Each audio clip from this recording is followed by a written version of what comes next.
Right, we're going to continue with the one and only Ivan. This is part 18. And last time, the zoo has brought a bunch of boxes to take all the animals from the Big Top Mall and Video Arcade. Ivan and Ruby are both a little nervous about going into the box, but they decide to go.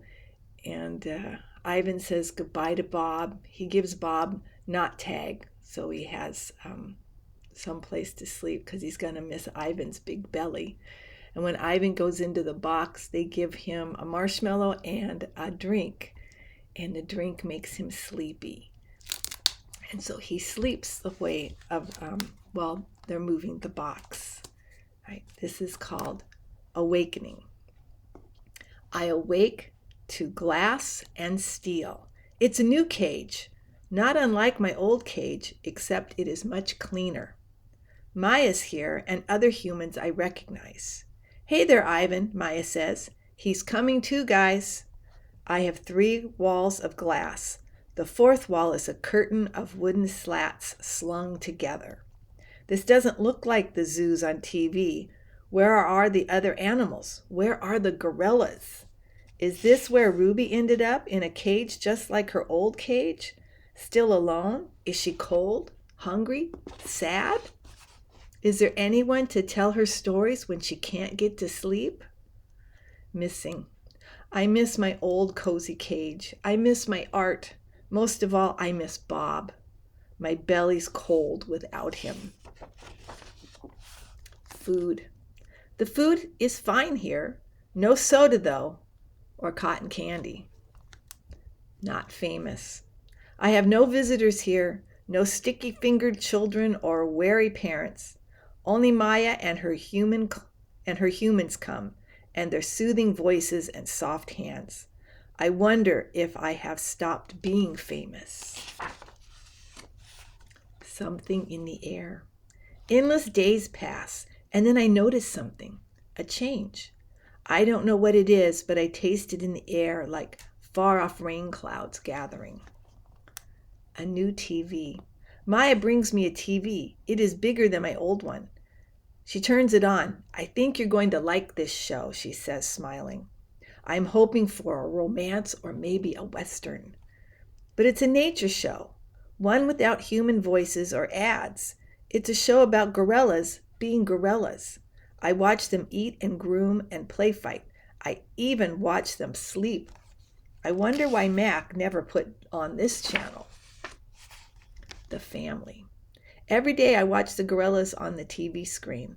It's a small family and an odd one. Just 3 females and a juvenile male without a silverback to protect them.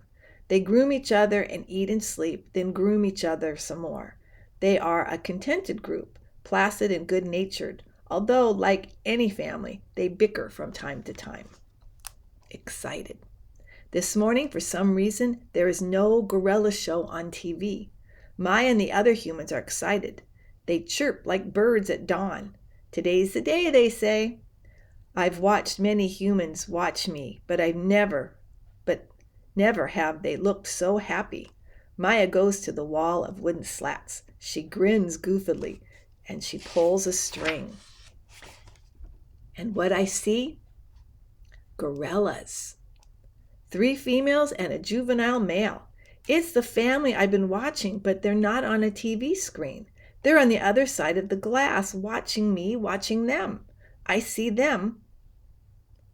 I see me, lots of me. Still there. I cover my eyes. I look again. They are still there. They are.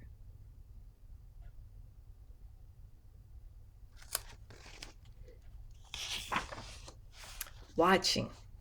Every day I watch them through my window, the way my visitors used to watch me. See how they chase, groom. See how they play, sleep. See how they live. They're graceful the way Stella was, moving just enough, only as much as they need. They stare at me, heads tilted, pointing and hooting, and I wonder, are they as fascinated by me as I am of them? She. Her hoots make my ears hurt. I admire her intact canines from afar.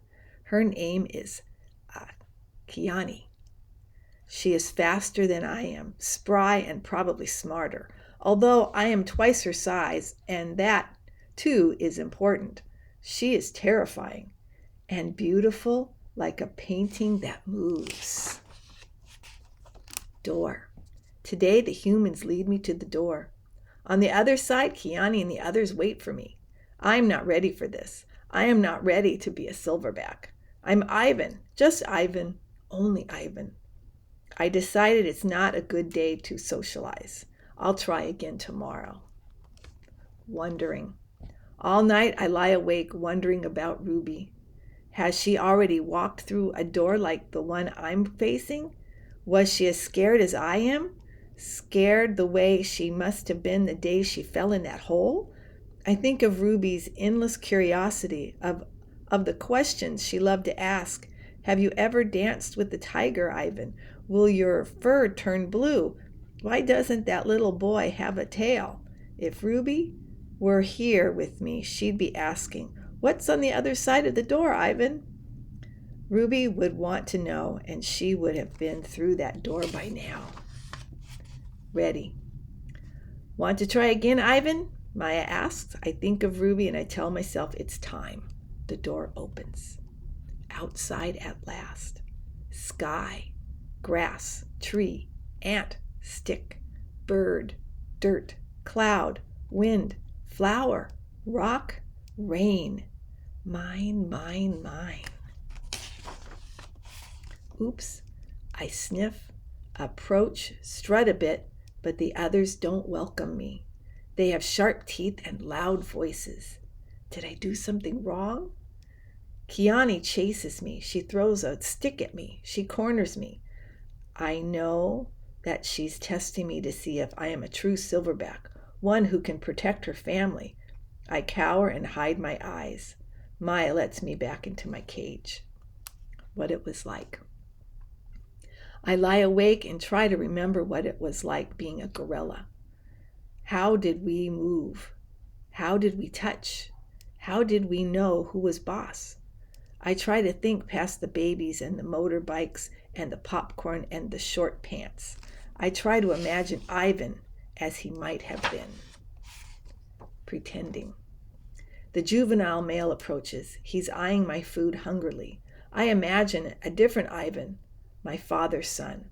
I grumble and swat and swagger. I beat my chest till the whole world hears. Kiana watches, and so do the others. I move towards the young upstart, and he retreats, almost as if he believes I'm the silverback I'm pretending to be. Nest.